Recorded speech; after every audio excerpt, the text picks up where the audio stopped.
ਵਾਹਿਗੁਰੂ ਜੀ ਕਾ ਖਾਲਸਾ ਵਾਹਿਗੁਰੂ ਜੀ ਕੀ ਫਤਿਹ। ਗੁਰੂ ਪਿਆਰੀ ਗੁਰੂ ਸਵਾਰੀ ਪਰਮ ਸਤਿਕਾਰਯੋਗ ਸਾਧ ਸੰਗਤ ਜੀਓ, ਸਿੱਖੀ ਦਾ ਕਿੱਡਾ ਪਸਾਰਾ, ਇਸ ਦੇ ਉੱਪਰ ਇੱਕ ਤਿਲ ਮਾਤਰ ਵਿਚਾਰ ਦਾਸ ਆਪ ਸਾਰੀਆਂ ਸੰਗਤਾਂ ਨਾਲ ਸਾਂਝਾ ਕਰਦਾ। ਦੇਖੋ, ਅਸੀਂ ਜਦੋਂ ਗੁਰਬਾਣੀ ਦੇ ਦਰਸ਼ਨ ਕਰਦੇ ਹਾਂ, ਉਸ ਵਿੱਚ ਅਨੇਕਾਂ ਐਸੀਆਂ ਜਿਹੜੀਆਂ ਪੰਕਤੀਆਂ ਸਾਨੂੰ ਮਿਲ ਜਾਂਦੀਆਂ, ਜਿਹੜੀਆਂ ਇਸ ਪਾਸੇ ਇਸ਼ਾਰਾ ਕਰਦੀਆਂ ਕਿ ਸਭ ਤੇ ਵੱਡਾ ਸਤਿਗੁਰ ਨਾਨਕ ਜਿਨ ਕਲ ਰਾਖੀ ਮੇਰੀ।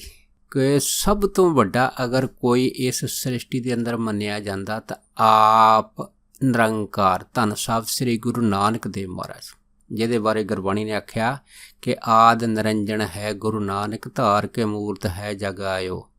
ਲੋਕ ਸੁਣਿਓ ਪਰਲੋਕ ਸੁਣਿਓ, ਵਿਦ ਲੋਕ ਸੁਣਿਓ ਸਭ ਦਰਸ਼ਨ ਪਾਇਓ।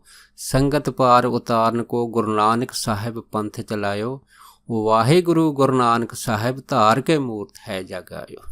ਸੋ ਦੇਖੋ, ਅੱਜ ਧੰਨ ਸ੍ਰੀ ਜਪਜੀ ਸਾਹਿਬ ਦੀ ਬਾਣੀ ਦੇ ਵਿਦਵਾਨਾਂ ਮਹਾਂਪੁਰਖਾਂ ਨੇ 700 ਤੋਂ ਵੱਧ ਟੀਕੇ ਕੀਤੇ ਅਤੇ ਆਪੋ ਆਪਣਾ ਹੀ ਸੋਚ ਦੇ ਅਨੁਸਾਰ ਉਹਨਾਂ ਨੇ ਇਹਨਾਂ ਦੇ ਅਰਥ ਵੀ ਜਿਹੜੇ ਹੈਗੇ ਆ ਉਹ ਦੱਸੇ ਆ। ਪਰ ਕਮਾਲ ਦੀ ਗੱਲ ਇਹ ਹੈ ਕਿ ਕੋਈ ਵੀ ਟੀਕਾ ਦੂਸਰੇ ਟੀਕੇ ਦੇ ਨਾਲ ਮੈਚ ਨਹੀਂ ਕਰਦਾ। ਕਿਉਂਕਿ ਗੁਰਬਾਣੀ ਦਾ ਫਰਮਾਨ ਆਪ ਆਪਣੀ ਬੁੱਧ ਹੈ ਜੇਤੀ, ਵਰਨਤ ਭਿੰਨ ਭਿੰਨ ਤੋਹਿ ਦਿੱਤੀ। ਜਿੱਦਾਂ ਦੀ ਮੱਤ ਪਰਮੇਸ਼ਰ ਨੇ ਕਿਸੇ ਨੂੰ ਦਿੱਤੀ ਹੈ, ਉਸੇ ਸੋਚ ਮੱਤ ਦੇ ਅਨੁਸਾਰ ਉਹਨੇ ਧੰਨ ਸ੍ਰੀ ਜਪਜੀ ਸਾਹਿਬ ਜੀ ਦੇ ਅਰਥ ਭਾਵ ਕੱਢੇ ਆ।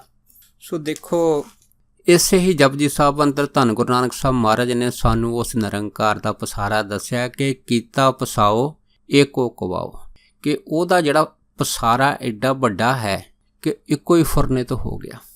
ਸੋ ਉਸ ਪਸਾਰੇ ਦੇ ਅੰਦਰ ਜਿਹੜਾ ਐਡਾ ਬੇਅੰਤ ਪਸਾਰਾ ਉਹ ਉਸ ਨਿਰੰਕਾਰ ਵਾਹਿਗੁਰੂ ਜੀ ਨੇ ਕੀਤਾ ਹੈਗਾ, ਅਤੇ ਉਸ ਨੂੰ ਭਾਈ ਗੁਰਦਾਸ ਜੀ ਨੇ ਵੀ ਜਿਹੜਾ ਹੈਗਾ ਆਪਣੀਆਂ ਵਾਰਾਂ ਦੇ ਵਿੱਚ ਖੋਲ੍ਹਿਆ।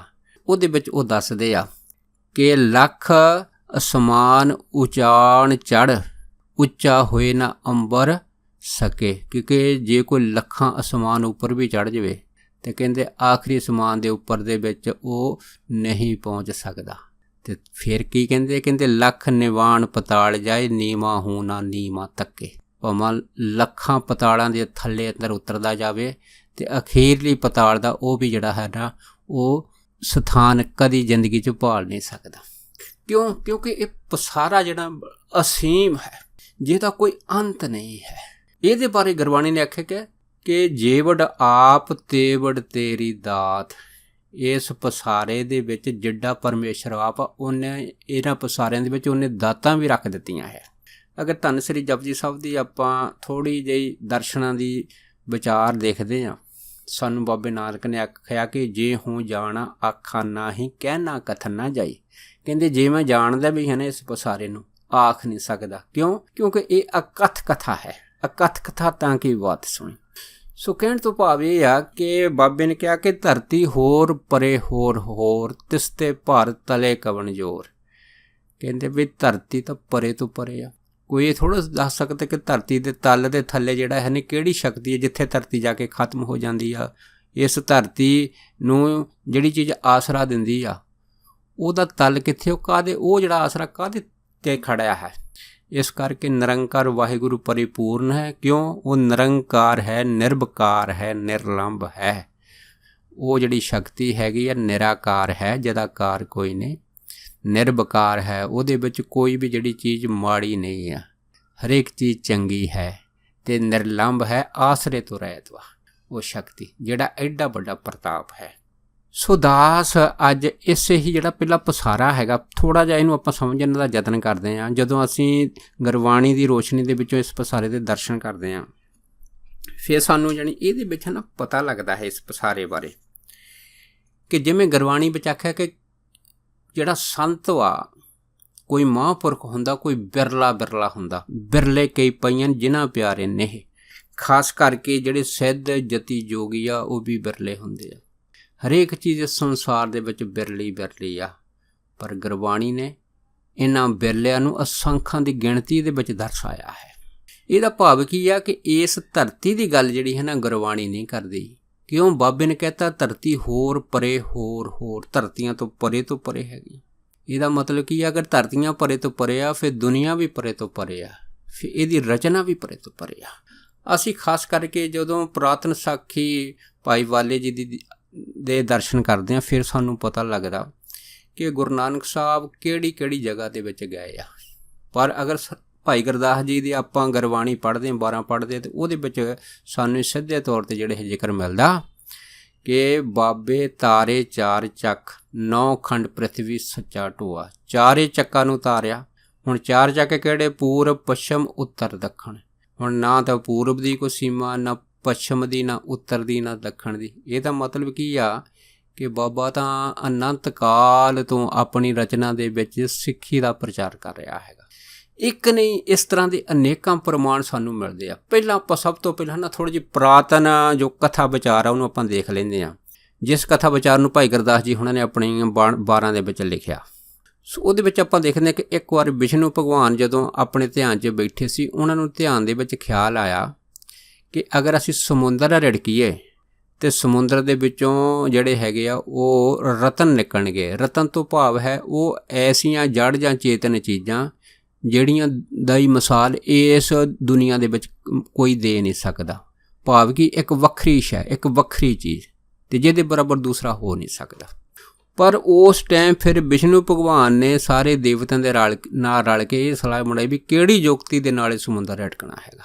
ਸੋ ਆਪ ਸੰਗਤਾਂ ਜਾਣਦੀਆਂ ਕਿ ਉਸ ਟਾਈਮ ਦੇਵਤਿਆਂ ਅਤੇ ਰਾਖਸ਼ਾਂ ਦੋਨਾਂ ਨੂੰ ਜਾਣੀ ਕਿ ਇਕੱਠਾ ਹੋਣਾ ਪਿਆ ਸਮੁੰਦਰ ਰਿੜਕਣ ਵਾਸਤੇ। ਚਾਹੇ ਦੋਨੀਆਂ ਸ਼ਕਤਾਂ ਇੱਕ ਦੂਜੇ ਦੇ ਆਪੋਜਿਟ ਵਾ, ਪਰ ਇਸ ਚੀਜ਼ ਦੇ ਉੱਤੇ ਇੱਕ ਸਹਿਮਤੀ ਜੁੜ ਗਈ ਸੀ ਉਹਨਾਂ ਟਾਈਮਾਂ 'ਚ। ਅਤੇ ਇੱਕ ਜਿਹੜੀ ਸਕੀਮ ਸੀ ਵੱਡੇ ਦੇਵਤਿਆਂ ਨੇ ਇਹ ਬਣਾਈ ਕਿ ਜਿਹੜਾ ਸਮੇਰ ਪਰਬਤ ਆ ਉਹਦੀ ਮਧਾਣੀ ਬਣਾਈ ਜਾਵੇ ਅਤੇ ਸ਼ੇਸ਼ਨਾਗ ਦਾ ਬਣਾਇਆ ਜਾਵੇ ਰੱਸਾ। ਇੱਕ ਪਾਸੇ ਦੇਵਤੇ ਬਣ, ਇੱਕ ਪਾਸੇ ਰਾਖਸ਼ ਬਣ, ਅਤੇ ਖੀਰ ਸਮੁੰਦਰ ਵਿੱਚ ਇਸ ਸਮੇਰ ਪਰਬਤ ਨੂੰ ਉਤਾਰਿਆ ਜਾਵੇ। ਦੇਖੋ ਇਸੇ ਹੀ ਯੁੱਗ ਦੇ ਨਾਲ ਇਹ ਕੰਮ ਕੀਤਾ ਗਿਆ। ਹੁਣ ਸਮੇਰ ਪਰਬਤ, ਹੁਣ ਸਭ ਤੋਂ ਪਹਿਲਾਂ ਤਾਂ ਗੱਲ ਸਮੇਰ ਪਰਬਤ ਦੀ ਆ ਵੀ ਸਮੇਰ ਪਰਬਤ ਜਿਹਨੂੰ ਸੋਨੇ ਦਾ ਪਹਾੜ ਕਹਿੰਦੇ ਆ। ਹੁਣ ਸੋਨੇ ਦਾ ਪਹਾੜ ਇਸ ਦੁਨੀਆ 'ਚ ਲੱਭ ਕੇ ਦਿਖਾ ਲਓ ਕਿੱਥੇ ਆ। ਜੇ ਆਪਾਂ ਵੈਸੇ ਸਧਾਰਨ ਗੱਲ ਕਰੀਏ ਕਿ ਆਮ ਆਪਾਂ ਕਹਿੰਦੇ ਫਲਾਨਾ ਇੱਕ ਪਹਾੜ ਤੋਂ ਸੋਨਾ ਜ਼ਿਆਦਾ ਨਿਕਲਦਾ, ਉਹਨੂੰ ਸਮੇਰ ਦਾ ਨਾਂ ਦਿੱਤਾ। ਜਾਂ ਕਈ ਵਿਦਵਾਨ ਲਿਖਦੇ ਆ ਜੀ ਫਲਾਨੀ ਜਗ੍ਹਾ ਇੱਕ ਪਹਾੜ ਵਾ, ਉੱਥੇ ਸੂਰਜ ਦੀਆਂ ਕਿਰਨਾਂ ਜਦੋਂ ਸ਼ਾਮ ਸਵੇਰੇ ਪੈਂਦੀਆਂ ਅਤੇ ਉਹ ਸੋਨੇ ਵਾਂਗੂ ਚਮਕਦਾ, ਉਹਦਾ ਨਾਂ ਸਮੇਰ ਪਰਬਤ ਰੱਖ ਦਿੱਤਾ ਹੈਗਾ। ਇਸ ਤਰ੍ਹਾਂ ਦੀਆਂ ਇਹ ਜਿਹੜੀਆਂ ਹੈ ਨਾ ਘੜਤ ਗੱਲਾਂ ਹੈਗੀਆਂ, ਇਹਨਾਂ ਦਾ ਗੁਰਬਾਣੀ ਵਿੱਚ ਕੋਈ ਵੀ ਜਿਹੜਾ ਹੈ ਨਾ ਸਥਾਨ ਨਹੀਂ ਆ। ਕਿਉਂ? ਜੋ ਕੁਛ ਗੁਰਬਾਣੀ 'ਚ ਲਿਖਿਆ ਜਾਂਦਾ ਹੈ ਨਾ ਉਹਨੂੰ ਤੁਸੀਂ ਸੱਚ ਦੀ ਨਜ਼ਰ ਦੇ ਨਾਲ ਤੱਕਣਾ ਹੈ, ਵਿਸ਼ਵਾਸ ਦੀ ਨਜ਼ਰ ਨਾਲ ਤੱਕਣਾ ਹੈ। ਅਗਰ ਗੁਰਮਤਿ ਨੂੰ ਸਮਝਣਾ ਹੈਗਾ, ਸਭ ਤੋਂ ਪਹਿਲਾਂ ਵਿਸ਼ਵਾਸ ਹੋਣਾ ਚਾਹੀਦਾ। ਵਿਸ਼ਵਾਸ ਵੀ ਉਹ ਬਿਲਕੁਲ, ਉਸ ਵਿਸ਼ਵਾਸ ਨੂੰ ਅਸੀਂ ਅੰਨਾ ਵਿਸ਼ਵਾਸ ਵੀ ਆਖ ਸਕਦੇ ਹਾਂ, ਪਰ ਇਹ ਅੰਨਾ ਵਿਸ਼ਵਾਸ ਉਸ 'ਤੇ ਕਰਨਾ ਹੈਗਾ ਜਿਹੜੀ ਗੱਲ ਗੁਰਬਾਣੀ ਜਿਹਦੀ ਸਾਖਸ਼ਾਤ ਗਵਾਹੀ ਭਰਦੀ ਆ। ਅਤੇ ਇਸ ਨੂੰ ਭਾਈ ਗੁਰਦਾਸ ਹੋਣਾ ਨੇ ਵੀ ਆਪਣੀ 12 ਦੇ ਵਿੱਚ ਅੰਕਿਤ ਕੀਤਾ ਹੈ ਕਿ ਖੀਰ ਸਮੁੰਦਰ ਬਰੋਲ ਕਰ 14 ਰਤਨ ਕੱਢ ਬਸ ਕੀਨੇ, ਕਿ 14 ਰਤਨ ਖੀਰ ਸਮੁੰਦਰ ਵਿੱਚੋਂ ਕੱਢ ਕੇ ਜਿਹੜੇ ਸੀ ਉਹ ਦੇਵਤਿਆਂ ਨੇ ਆਪਸ ਵਿੱਚ ਵੰਡ ਲਏ ਸੀ। ਹੁਣ ਦੇਖੋ ਜਦੋਂ ਸਮੁੰਦਰ ਰੜਕਿਆ ਗਿਆ, ਹੁਣ ਸਮੁੰਦਰ ਦਾ ਥੱਲੇ ਕੋਈ ਤਲ ਨਹੀਂ ਹੈਗਾ। ਅੱਜ ਦੀ ਸਾਇੰਸ ਭਾਵੇਂ ਬਹੁਤ ਜ਼ਿਆਦਾ ਤਰੱਕੀ ਕਰ ਲਈ ਆ, ਮੰਗਲ ਤੱਕ ਇਹਨੇ ਆਪਣੇ ਸੈਟੇਲਾਈਟ ਛੱਡੇ ਆ। ਹੁਣ ਸਮੁੰਦਰ ਦੇ ਤਲ ਦਾ ਇਹਨੂੰ ਨਹੀਂ ਪਤਾ ਲੱਗਾ ਵੀ ਕਿੱਥੇ ਆ, ਭਾਵੇਂ ਬਹੁਤ ਥੱਲੇ ਡੂੰਘਾਈ ਤੱਕ ਇਹ ਸਾਇੰਸ ਪਹੁੰਚੀ ਆ। ਸੋ ਜਦੋਂ ਸਮੁੰਦਰ ਦਾ ਤਲ ਹੀ ਨਹੀਂ ਹੈਗਾ, ਤਲ ਨਜ਼ਰ ਨਹੀਂ ਆਇਆ, ਅਤੇ ਹੁਣ ਜੇ ਅਗਰ ਸਮੇਰ ਪਰਬਤ ਦੀ ਆਪਾਂ ਦੇਖੀਏ ਤਾਂ ਸਮੇਰ ਪਰਬਤ ਕੋਈ ਛੋਟਾ ਪਰਬਤ ਨਹੀਂ ਹੈਗਾ। ਉਹਦੀ ਜਿਹੜੀ ਲੰਬਾਈ ਆ ਉਹ ਵੀ ਕੋਹਾਂ ਦੇ ਹਿਸਾਬ ਦੇ ਨਾਲ ਬਿਲਕੁਲ ਸੋਨੇ ਦਾ। ਔਰ ਦੂਸਰੀ ਗੱਲ ਇਹ ਕਿ ਉਹ ਪਰਬਤ ਇਸ ਦੁਨੀਆ ਦਾ ਪਰਬਤ ਨਹੀਂ ਹੈਗਾ। ਹੁਣ ਪਤਾ ਨਹੀਂ ਉਹ ਪਰਬਤ ਕਿਹੜੀ ਧਰਤੀ ਦਾ ਹੈ। ਹਾਂ, ਇੰਨਾ ਜ਼ਰੂਰ ਆ ਕਿ ਉਸ ਪਰਬਤ ਤੱਕ ਚਾਹੇ ਦੂਸਰੀ ਦੁਨੀਆ ਦੀ ਧਰਤੀ ਦਾ ਪਹਾੜ ਹੈ, ਉੱਥੇ ਪਹਾੜ ਦੇ ਉੱਤੇ ਸਿੱਧਾਂ ਨੇ ਆਪਣੀ ਪਹੁੰਚ ਬਣਾ ਲਈ ਸੀਗੀ। ਆਪਣੀਆਂ ਸਿੱਧੀਆਂ ਰਾਹੀਂ ਹੈ ਨਾ, ਸਿੱਧ ਜਿਹੜੇ ਸੀਗੇ ਉਸ ਸਮੇਰ ਪਰਬਤ ਤੱਕ ਵੀ ਪਹੁੰਚ ਗਏ ਸੀਗੇ। ਉੱਥੇ ਉਹਨੇ ਆਪਣਾ ਪੱਕਾ ਟਿਕਾਣਾ ਬਣਾ ਲਿਆ ਸੀ। ਕਿਉਂ? ਇਹ ਜਿਹੜੇ ਪ੍ਰਮਾਣ ਹਵਾਲੇ ਆ ਸਾਨੂੰ ਧੰਨ ਗੁਰੂ ਨਾਨਕ ਸਾਹਿਬ ਮਹਾਰਾਜ ਦੀਆਂ ਸਾਖੀਆਂ ਵਿੱਚੋਂ ਪ੍ਰਾਪਤ ਹੋ ਜਾਂਦੇ ਸਹਿਜ ਦੇ ਵਿੱਚ, ਕਿ ਅੱਗੇ ਸਾਖੀ ਸਮੇਰ ਪਰਬਤ ਦੀ ਚੱਲੀ। ਸੋ ਉਹ ਸਮੇਰ ਪਰਬਤ ਉਹਦੇ ਸਿੱਧਾਂ ਨੇ ਗੋਸ਼ਟ ਕੀਤੀ ਆ। ਬਾਕੀ ਦਾਸ ਨੇ ਆਪ ਸਾਰੀਆਂ ਸੰਗਤਾਂ ਦੇ ਨਾਲ ਸਮੇਰ ਪਰਬਤ ਬਾਰੇ ਸਾਂਝਾ ਕੀਤਾ ਸੀਗਾ ਕਿ ਸਮੇਰ ਪਰਬਤ ਕਿਹੋ ਜਿਹਾ ਹੁੰਦਾ ਹੈ। ਵੀਡੀਓ ਵੱਧ ਨਾ ਜਾਵੇ, ਇਸ ਕਰਕੇ ਬੜੇ ਛੋਟੇ ਢੰਗ ਨਾਲ ਖੁਲਾਸੇ ਜਿਹੜੇ ਉਹ ਦਾਸ ਆਪ ਸਾਰੀਆਂ ਸੰਗਤਾਂ ਨਾਲ ਸਾਂਝੇ ਕਰਦਾ ਹੈਗਾ। ਖੈਰ, ਜਦੋਂ ਸਮੇਰ ਪਰਬਤ ਦਾ ਮਧਾਣਾ ਪਾ ਕੇ ਵਿੱਚ ਪਾਇਆ ਗਿਆ ਅਤੇ ਉਹ ਜਿਹੜਾ ਸਮੇਰ ਪਰਬਤ ਸੀ ਆਪਣੇ ਭਾਰ ਦੇ ਨਾਲ ਥੱਲੇ ਜਿਹੜਾ ਸਮੁੰਦਰ ਵੱਲ ਜਾਣਾ ਸ਼ੁਰੂ ਹੋ ਗਿਆ। ਉਸ ਨੂੰ ਰੋਕਣ ਵਾਸਤੇ ਫਿਰ ਵਿਸ਼ਨੂੰ ਭਗਵਾਨ ਨੇ ਉਹਨਾਂ ਟਾਈਮਾਂ ਦੇ ਵਿੱਚ ਫਿਰ ਕਛੂਏ ਦਾ ਰੂਪ ਧਾਰਨ ਕੀਤਾ। ਹੁਣ ਕਛੂ ਜਿਹੜਾ ਹੈਗਾ ਕੋਈ ਆਮ ਸਧਾਰਨ ਕਛੂ ਨਹੀਂ ਹੈਗਾ। ਪਤਾ ਨਹੀਂ ਉਹ ਕਿੰਨੇ ਕਿਲੋਮੀਟਰਾਂ ਤੱਕ ਆਪਣਾ ਵਿਸ਼ਾਲ ਰੂਪ ਧਾਰਨ ਕਰਕੇ ਕਛੂ ਜਿਹੜਾ ਸੀਗਾ ਸਮੁੰਦਰ ਦੇ ਵਿੱਚ ਵਿਸ਼ਨੂੰ ਭਗਵਾਨ ਜਿਹੜੇ ਸੀਗੇ ਉਹ ਬਣ ਕੇ ਬਹਿ ਗਏ ਸੀ। ਤੇ ਸਮੇਰ ਪਰਬਤ ਦਾ ਜਿਹੜੀ ਚੁੰਝ ਹੁੰਦੀ ਆ, ਕਿਉਂਕਿ ਸਮੇਰ ਪਰਬਤ ਸੰਗਤਾਂ ਦੇ ਇੱਕ ਵਾਰੀ ਗਿਆਤ ਪਾਥੇ ਦੱਸਦੀ ਵੀ ਉੱਪਰੋਂ ਜਿਹੜਾ ਹੁੰਦਾ ਉਹ ਚੌੜਾ ਹੁੰਦਾ ਤੇ ਥੱਲਿਓਂ ਬਿਲਕੁਲ ਆ ਕੇ ਤਿੱਖਾ ਹੁੰਦਾ ਹੈਗਾ, ਬਿਲਕੁਲ ਜ਼ੀਰੋ ਹੋ ਜਾਂਦਾ ਲੈਵਲ ਤੇ ਉਸ ਨੂੰ ਫਿਰ ਵਿਸ਼ਨੂੰ ਭਗਵਾਨ ਨੇ ਕਛੂਏ ਦਾ ਰੂਪ ਧਾਰਨ ਕਰਕੇ ਆਪਣੀ ਖੋਪਰੀ ਤੇ ਟਿਕਾਇਆ ਸੀਗਾ, ਤਾਂ ਫਿਰ ਸਮੁੰਦਰ ਰਿੜਕਿਆ ਸੀ। ਇਹ ਜੁਗਤ ਜਿਹੜੀ ਆ ਸਾਨੂੰ ਪੁਰਾਤਨ ਗ੍ਰੰਥਾਂ ਵਿੱਚ ਵੀ ਮਿਲਦੀ ਆ ਤੇ ਗੁਰਬਾਣੀ ਵਿੱਚੋਂ ਵੀ ਇਹ ਹਵਾਲੇ ਸਹਿਜ 'ਚ ਪ੍ਰਾਪਤ ਹੋ ਜਾਂਦੇ ਆ। ਫਿਰ ਉਸ ਟਾਈਮ ਜਿਸ ਯੁੱਗ ਦੇ ਨਾਲ ਸਮੁੰਦਰ ਰਿੜਕਿਆ ਗਿਆ, ਇਹਦੇ ਵਿੱਚੋਂ 14 ਰਤਨ ਨਿਕਲੇ ਤੇ ਇਹਨਾਂ 14 ਰਤਨਾਂ ਦੇ ਵਿੱਚ ਜੜ ਵੀ ਆ, ਚੇਤਨ ਵੀ ਆ। ਇਹ ਦੋਨੇ ਚੀਜ਼ਾਂ ਸਾਨੂੰ ਪ੍ਰਾਪਤ ਹੋ ਗਈਆਂ। ਹੁਣ ਇਹਦੇ ਵਿੱਚੋਂ ਜੜ ਚੀਜ਼ਾਂ ਕੀ ਨਿਕਲੀਆਂ? ਇੱਕ ਤਾਂ ਜਿਹੜੀ ਇਹਦੇ ਵਿੱਚੋਂ ਚਿੰਤਾ ਮਣੀ ਨਿਕਲੀ, ਜਿਹਨੂੰ ਕੋਸ਼ਿਸ਼ ਮਣੀ ਕਹਿੰਦੇ ਆ। ਇਹ ਜਿਹੜੀ ਮਣੀ ਆ ਵਿਸ਼ਨੂੰ ਭਗਵਾਨ ਨੇ ਆਪਣੇ ਗਲ 'ਚ ਪਾ ਲਈ। ਇੱਕ ਚੰਦਰਮਾ ਨਿਕਲਿਆ, ਜਿਹਨੂੰ ਸ਼ਿਵ ਭਗਵਾਨ ਨੇ ਜਿਹੜਾ ਸੀਗਾ ਆਪਣਾ ਜਟਾਵਾਂ ਦੇ ਜੂੜੇ ਦੇ ਵਿੱਚ ਸ਼ਿੰਗਾਰ ਬਣਾਇਆ। ਇਸ ਤਰ੍ਹਾਂ ਇਹਦੇ ਵਿੱਚੋਂ ਇੱਕ ਸਾਰੰਗ ਧੁਨਖ ਨਿਕਲਿਆ। ਸਾਰੰਗ ਧੁਨਖ ਤੋਂ ਬਾਅਦ ਇਹਦੇ ਵਿੱਚੋਂ ਇੱਕ ਸ਼ੰਖ ਵੀ ਨਿਕਲਿਆ। ਫਿਰ ਦੇਖੋ ਜ਼ਹਿਰ ਵੀ ਨਿਕਲੀ, ਫਿਰ ਅੰਮ੍ਰਿਤ ਦਾ ਘੜਾ ਵੀ ਇਹਦੇ ਵਿੱਚੋਂ ਨਿਕਲਿਆ। ਇਹ ਸਾਰੀਆਂ ਚੀਜ਼ਾਂ 'ਚੋਂ ਸਾਨੂੰ ਪ੍ਰਾਪਤ ਹੋਈਆਂ। ਇਹ ਤਾਂ ਚੀਜ਼ਾਂ ਆਪਾਂ ਲਾ ਲੈਂਦੇ ਵੀ ਇੱਕ ਜੜ ਚੀਜ਼ ਆ ਜਿਹੜੀ ਸਾਨੂੰ ਇਹਦੇ ਵਿੱਚੋਂ ਮਿਲੀ ਆ। ਹੁਣ ਅਗਰ ਸਮੁੰਦਰ ਦੇ ਵਿੱਚ ਸਾਇੰਸ ਬੜੀ ਡੂੰਘੀ ਚੱਲ ਗਈ ਆ, ਕਿਸੇ ਨੂੰ ਕੋਈ ਚੀਜ਼ ਪ੍ਰਾਪਤ ਨਹੀਂ ਹੋਈ। ਸ਼ੰਖ ਤਾਂ ਅਸੀਂ ਦੇਖ ਸਕਦੇ ਹਾਂ ਕਿ ਸ਼ੰਖ ਤਾਂ ਸਧਾਰਨ ਚੀਜ਼ ਆ, ਕਿ ਛਾਲ ਦੇ ਨਾਲ ਵੀ ਜਿਹੜੇ ਛੋਟੇ ਛੋਟੇ ਸ਼ੰਖ ਬਾਹਰ ਆ ਜਾਂਦੇ ਆ, ਪਰ ਸ਼ੰਖ ਜਿਹੜਾ ਹੈਗਾ ਇਹਨੂੰ 14 ਰਤਨਾਂ ਦੇ ਵਿੱਚ ਨਹੀਂ ਗਿਣਿਆ ਗਿਆ। ਸੋ ਜਦ ਇਹ ਚੀਜ਼ਾਂ ਨਿਕਲੀਆਂ ਤੇ ਇਹਦੇ ਵਿੱਚੋਂ ਜਿਹੜੀਆਂ ਚੇਤਨ ਚੀਜ਼ਾਂ ਨਿਕਲੀਆਂ, ਉਹਨੇ ਬੜਾ ਅਚਰਜ ਪੈਦਾ ਕੀਤਾ। ਹੁਣ ਉਹਦੇ ਵਿੱਚੋਂ ਕੀ ਸੀ? ਇੱਕ ਲక్ష్ਮੀ ਨਾਂ ਦੀ ਜਿਹੜੀ ਸੀਗੀ ਉਹ ਇਸਤਰੀ ਨਿਕਲੀ ਆ, ਇੱਕ ਔਰਤ ਨਿਕਲੀ ਆ। ਹੁਣ ਦੇਖੋ ਸਮੁੰਦਰ ਦੇ ਵਿੱਚੋਂ ਲక్ష్ਮੀ ਨਾਂ ਦੀ ਔਰਤ ਦਾ ਨਿਕਲਣਾ ਸਭ ਲਈ ਬੜਾ ਹੈਰਾਨੀਜਨਕ ਵਾ। ਪਰ ਇਹ ਜਿਹੜੀ ਲక్ష్ਮੀ ਸਮੁੰਦਰ 'ਚੋਂ ਨਿਕਲੀ ਆ, ਇਸ ਲక్ష్ਮੀ ਨੂੰ ਵਿਸ਼ਨੂੰ ਭਗਵਾਨ ਨੇ ਆਪਣੀ ਪਤਨੀ ਵਜੋਂ ਸਵੀਕਾਰ ਕਰ ਲਿਆ। ਇਹ ਪੁਰਾਤਨ ਗ੍ਰੰਥਾਂ ਦੇ ਹਵਾਲੇ ਆ। ਜਦੋਂ ਉਹਨੂੰ ਸਵੀਕਾਰ ਕੀਤਾ, ਹੁਣ ਸਵਾਲ ਇਹ ਪੈਦਾ ਹੁੰਦਾ ਵੀ ਉਹ ਲక్ష్ਮੀ ਜਿਹੜੀ ਆ ਸਮੁੰਦਰ ਵਿੱਚੋਂ ਕਿੱਥੋਂ ਆ ਗਈ? ਇਹਦਾ ਮਤਲਬ ਕੀ ਆ ਕਿ ਸਮੁੰਦਰ ਦੇ ਥੱਲੇ ਇੱਕ ਨਹੀਂ ਅਨੇਕਾਂ ਤਰ੍ਹਾਂ ਦੇ ਪਤਾਲ ਹੈ। ਕਿਉਂ? ਗੁਰਬਾਣੀ ਦਾ ਸਪਸ਼ਟੀਕਰਨ ਇੱਧਰ ਇਸ ਪਾਸੇ ਸਾਨੂੰ ਹਵਾਲਾ ਕਰਦਾ ਹੈਗਾ ਕਿ ਪਤਾਲਾਂ ਪਤਾਲ ਲੱਖ ਆਗਾਸਾਂ ਆਗਾਸ। ਜੇ ਆਕਾਸ਼ਾਂ ਦੇ ਉੱਪਰ ਆਕਾਸ਼ ਵੀ ਆ ਤੇ ਪਤਾਲਾਂ ਦੇ ਥੱਲੇ ਪਤਾਲ ਵੀ ਆ। ਹੁਣ ਕਿਸ ਪਤਾਲ ਦੀ ਉਹ ਬੀਬੀ ਆ, ਇਹ ਤਾਂ ਕੋਈ ਦੱਸ ਨਹੀਂ ਸਕਦਾ। ਇਹ ਤਾਂ ਹੁਣ ਉਹੀ ਜਾਣਦਾ ਹੈਗਾ, ਜਾਂ ਲక్ష్ਮੀ ਜਾਣਦੀ ਹੈ ਕਿ ਕਿਸ ਪਤਾਲ ਦੇ ਵਿੱਚੋਂ ਆਈ ਉਹ ਆ। ਇਸ ਤਰ੍ਹਾਂ ਆਪਾਂ ਦੇਖਦੇ ਹਾਂ ਕਿ ਉਸੇ ਹੀ ਪਤਾਲ ਦੇ ਵਿੱਚੋਂ ਇੱਕ ਅਪਸਰਾ ਨਿਕਲੀ। ਹੁਣ ਜਿਹੜੀ ਰੰਭਾ ਅਪਸਰਾ ਨਿਕਲੀ ਆ, ਇਸੇ ਪਤਾਲ ਦੀ ਵਾਸੀ ਆ। ਉਹ ਵੀ ਇੱਕ ਇਸਤਰੀ ਹੈਗੀ ਆ, ਜਿਹੜਾ ਬਹੁਤ ਸੁੰਦਰ ਨ੍ਰਿਤ ਕਰਦੀ ਆ। ਹੁਣ ਉਹ ਨ੍ਰਿਤ ਕਰਨ ਵਾਲੀ ਕਿਸ ਲੋਕ ਦੀ ਵਾਸੀ ਆ, ਇਹ ਵੀ ਕਮਾਲ ਦੀ ਖੇਡ ਹੈਗੀ ਆ। ਇੱਥੋਂ ਤੱਕ ਵੀ ਇਹਦੇ ਵਿੱਚੋਂ ਇੱਕ ਧਨੈਂਤਰ ਵੈਦ ਨਿਕਲਿਆ। ਹੁਣ ਜਿਹੜਾ ਧਨੈਂਤਰ ਵੈਦ ਆ, ਜਿਹੜਾ ਡਾਕਟਰੀ ਉਹਨਾਂ ਟਾਈਮਾਂ ਦੇ ਵਿੱਚ ਸਭ ਤੋਂ ਉੱਚੀ ਜਿਹਦੇ ਕੋਲ ਸੀਗੀ, ਜਿਹਦੇ ਕੋਲ ਕੋਈ ਸਰਟੀਫਿਕੇਟ ਨਹੀਂ ਸੀ, ਲੇਕਿਨ ਉਹ ਕਿਸ ਲੋਕ ਦਾ ਜਿਹੜਾ ਵੈਦ ਵਾ, ਜਿਹੜਾ ਇਸ ਸੰਸਾਰ ਦੇ ਵਿੱਚ ਆਇਆ, ਤੇ ਆਇਆ ਕਿਸ ਤਰ੍ਹਾਂ? ਸਮੁੰਦਰ ਰਿੜਕਣ ਤੋਂ ਬਾਅਦ। ਇਹਦਾ ਮਤਲਬ ਕੀ ਕਿ ਵਾਕਿਆ ਕੋਈ ਲੋਕ ਹੈਗਾ ਜਿੱਥੋਂ ਇਹ ਧਨੈਂਤਰ ਵੈਦ ਆਇਆ ਹੈਗਾ, ਤੇ ਲੇਕਿਨ ਆਇਆ ਇਸ ਯੁਗਤ ਦੇ ਨਾਲ, ਸਮੁੰਦਰ ਰਿੜਕਣ ਦੀ ਯੁੱਗ ਦੇ ਨਾਲ ਬਾਹਰ ਆਇਆ। ਇਹਨੇ ਆ ਕੇ ਸੰਸਾਰ ਦਾ ਭਲਾ ਕੀਤਾ। ਫਿਰ ਇਹਦੇ ਵਿੱਚੋਂ ਜਿਹੜੀਆਂ ਹੋਰ ਚੀਜ਼ਾਂ ਨਿਕਲੀਆਂ, ਇੱਕ ਕਾਮਧੇਨ ਗਊ ਨਿਕਲੀ ਆ। ਹੁਣ ਜਿਹੜੀ ਕਾਮਧੇਨ ਗਊ ਆ, ਨਾ ਇਸ ਸੰਸਾਰ ਦੀ ਆ ਨਾ ਕਿਸੇ ਹੋਰ ਦੀ ਆ। ਇਹਦਾ ਮਤਲਬ ਕਿ ਉਹ ਪਤਾਲ ਦੇ ਕਿਸੇ ਲੋਕ ਦੀ ਜਿਹੜੀ ਹੈਗੀ ਉਹ ਰਹਿਣ ਵਾਲੀ ਗਾਂ ਹੈਗੀ ਆ। ਲੇਕਿਨ ਉਸ ਕਾਮ ਦਾ ਨਾਂ ਕੀ ਆ? ਕਾਮਧੇਨ। ਕਾਮ ਦਾ ਮਤਲਬ ਹੁੰਦਾ ਕਾਮਨਾ, ਵਾਸ਼ਨਾ, ਇੱਛਾ ਨੂੰ ਪੂਰਾ ਕਰਦੀ ਆ। ਫਿਰ ਦੇਖੋ ਉਹਦੇ ਵਿੱਚੋਂ ਇੱਕ ਐਰਾਪਤ ਹਾਥੀ ਨਿਕਲਿਆ। ਹੁਣ ਐਰਾਪਤ ਜਿਹੜਾ ਹਾਥੀ ਹੈਗਾ ਉਹ ਵੀ ਇੰਦਰ ਦੇ ਦਰਬਾਰ ਦੀ ਸ਼ੋਭਾ ਬਣਿਆ ਹੈਗਾ। ਇੰਦਰ ਉਹਦੀ ਸਵਾਰੀ ਕਰਦਾ ਹੈਗਾ। ਹੁਣ ਜਿਹੜਾ ਐਰਾਪਤ ਹਾਥੀ ਹੈ ਇਸ ਲੋਕ ਦਾ ਨਹੀਂ ਹੈ, ਉਹ ਇੱਕ ਵਿਲੱਖਣ ਚੀਜ਼ ਹੈਗੀ ਆ। ਸੋ ਉਸ ਤੋਂ ਬਾਅਦ ਇੱਕ ਅਸ਼ਨਬੀ ਜਿਹੜੀ ਘੋੜਾ ਨਿਕਲਿਆ। ਹੁਣ ਘੋੜਾ ਵੀ ਕਿਸ ਲੋਕ ਦਾ ਨਿਕਲਿਆ ਕਿ ਉਹ ਦੱਸਦੇ ਆ ਵੀ ਉਹ ਜਿਹੜਾ ਘੋੜਾ ਸੀਗਾ ਉਹ ਸੂਰਜ ਦੇਵਤੇ ਨੇ ਜਿਹੜਾ ਸੀਗਾ ਉਹਨੂੰ ਦਿੱਤਾ ਗਿਆ। ਹੁਣ ਸੂਰਜ ਦਾ ਜਿਹੜਾ ਰੱਥ ਹੈ, ਉਹ ਘੋੜਾ ਜਿਹੜਾ ਉਹੀ ਜਿਹੜਾ ਸੁਰਗ ਦਾ ਹੈਗਾ ਉਹ ਖਿੱਚ ਕੇ ਚਲਾਉਂਦਾ ਹੈ। ਹੁਣ ਉਸ ਤੋਂ ਬਾਅਦ ਉਹਦੇ ਵਿੱਚੋਂ ਪਾਰਜਾਤ ਰੁੱਖ ਨਿਕਲਿਆ, ਕਲਪ ਬ੍ਰਿਕਸ਼ ਨਿਕਲਿਆ, ਇੱਥੋਂ ਤੱਕ ਫਿਰ ਜ਼ਹਿਰ ਨਿਕਲੀ, ਫਿਰ ਅੰਮ੍ਰਿਤ ਦਾ ਘੜਾ ਵੀ ਨਿਕਲਿਆ। ਹੁਣ ਗੱਲ ਅੰਮ੍ਰਿਤ ਦੇ ਘੜੇ ਦੀ ਸੀਗੀ ਕਿ ਜਿਹਨੂੰ ਪੀ ਕੇ ਜਿਹੜੇ ਸੀ ਦੇਵਤੇ ਅਮਰ ਹੋ ਜਾਂਦੇ ਸੀ। ਭਾਵ ਕੀ ਆ? ਇਹਨੂੰ ਕਹਿੰਦੇ ਆ 14 ਰਤਨ। ਇੱਕ ਮੋਟੇ ਤੌਰ 'ਤੇ ਆਪਾਂ ਇਸ ਪਾਸੇ ਨੂੰ ਖੁਲਾਸਾ ਕਰ ਦਿੰਦੇ ਹਾਂ।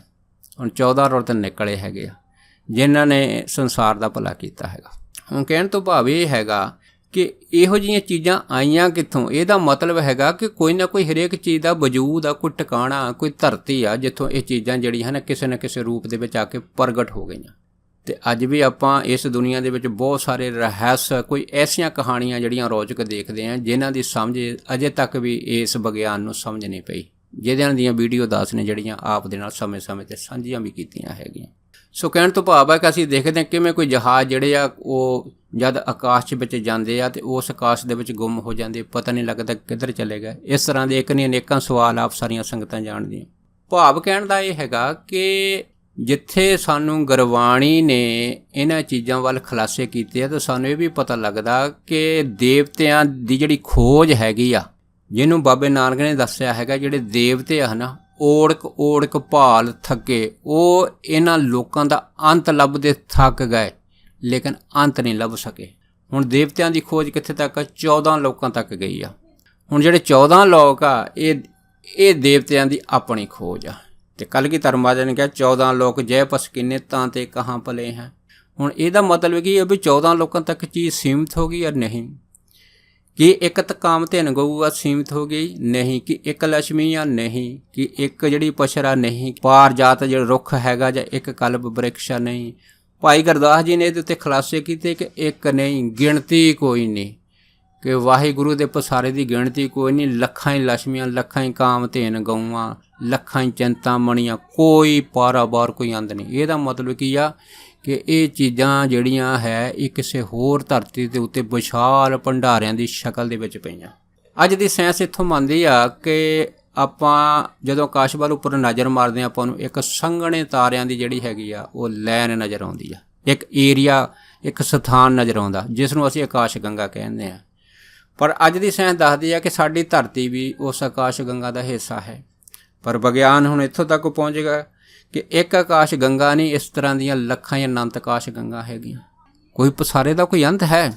ਹੁਣ ਪਹਿਲਾਂ ਸ਼ੁਰੂ 'ਚ ਮੰਨਦੇ ਸੀ ਵੀ ਇੱਕ ਚੰਦਰਮਾ, ਇੱਕ ਸੂਰਜ, ਪਰ ਦੇਖੋ ਅੱਜ ਦੀ ਸਾਇੰਸ ਕਹਿੰਦੀ ਹੈ ਵੀ ਕਈ ਚੰਦਰਮੇ ਲੱਭੇ ਅਤੇ ਕਈ ਸੂਰਜ ਵੀ ਸਾਇੰਸ ਨੇ ਪਤਾ ਕਰ ਲਏ ਵੀ ਹੋਰ ਵੀ ਸੂਰਜ ਹੈਗੇ ਆ, ਹੋਰ ਵੀ ਧਰਤੀਆਂ, ਹੋਰ ਵੀ ਚੰਦਰਮਾ ਹੈਗੇ ਆ। ਕੋਈ ਇਹਨਾਂ ਚੀਜ਼ਾਂ ਦਾ ਅੰਤ ਨਹੀਂ ਹੈਗਾ। ਇਹ ਸਾਰਾ ਜਿਹੜਾ ਜੋ ਵੀ ਗਿਆਨ ਅੱਜ ਮੌਜੂਦਾ ਸਮੇਂ ਦੇ ਵਿੱਚ ਹਰੇਕ ਨੂੰ ਪਤਾ ਹੈਗਾ ਕਿ ਕੋਈ ਅੰਤ ਨਹੀਂ ਆ। ਪਰ ਅਗਰ ਅਸੀਂ ਗੁਰਬਾਣੀ ਦੀ ਰੋਸ਼ਨੀ ਦੇ ਵਿੱਚੋਂ ਇਸ ਚੀਜ਼ ਦੇ ਦਰਸ਼ਨ ਕਰਦੇ ਹਾਂ ਤਾਂ ਹੁਣ ਬਾਣੀ ਕਹਿੰਦੀ ਹੈ ਕਈ ਕੋਟ ਸਿੱਧ ਜਤੀ ਜੋਗੀ। ਹੁਣ ਇੱਕ ਸਿੱਧ ਨਹੀਂ, ਇੱਕ ਜੋਗੀ ਨਹੀਂ, ਇੱਕ ਜਤੀ ਨਹੀਂ। ਇਹਦਾ ਮਤਲਬ ਕਿ ਇਹਨਾਂ ਦੀ ਗਿਣਤੀ ਕੋਈ ਨਹੀਂ। ਲੇਕਿਨ ਹੁਣ ਇਸ ਧਰਤੀ 'ਤੇ ਆਪਾਂ ਦੇਖੀਏ ਜਿਨ੍ਹਾਂ ਦੀ ਗਿਣਤੀ ਕਰੋੜਾਂ 'ਚ ਹੋਵੇ, ਕੀ ਇਸ ਕਰੋੜਾਂ ਦੀ ਧਰਤੀ 'ਚ ਸਿੱਧ ਹੈਗੇ ਆ? ਕੀ ਇਸ ਕਰੋੜਾਂ ਦੀ ਇਸੇ ਧਰਤੀ ਦੇ ਉੱਤੇ ਜਤੀ ਹੈਗੇ ਆ? ਕੀ ਇਸੇ ਹੀ ਧਰਤੀ ਕਰੋੜਾਂ ਦੀ ਗਿਣਤੀ ਦੇ ਵਿੱਚ ਜੋਗੀ ਹੈ? ਕਰੋੜ ਦਾ ਮਤਲਬ ਇੱਥੇ ਹੁੰਦਾ ਕਈ ਕੋਟ, ਕੋਟ ਦਾ ਮਤਲਬ ਹੁੰਦਾ ਅਨੰਤ, ਜਿਹਦੀ ਗਿਣਤੀ ਕੋਈ ਨਹੀਂ। ਇਹਦਾ ਮਤਲਬ ਹੈ ਕਿ ਇਹ ਵੱਖੋ ਵੱਖਰੀਆਂ ਧਰਤੀਆਂ ਦੇ ਸਾਰੇ ਜਿੰਨੇ ਵਸਨੀਕ ਹੈ।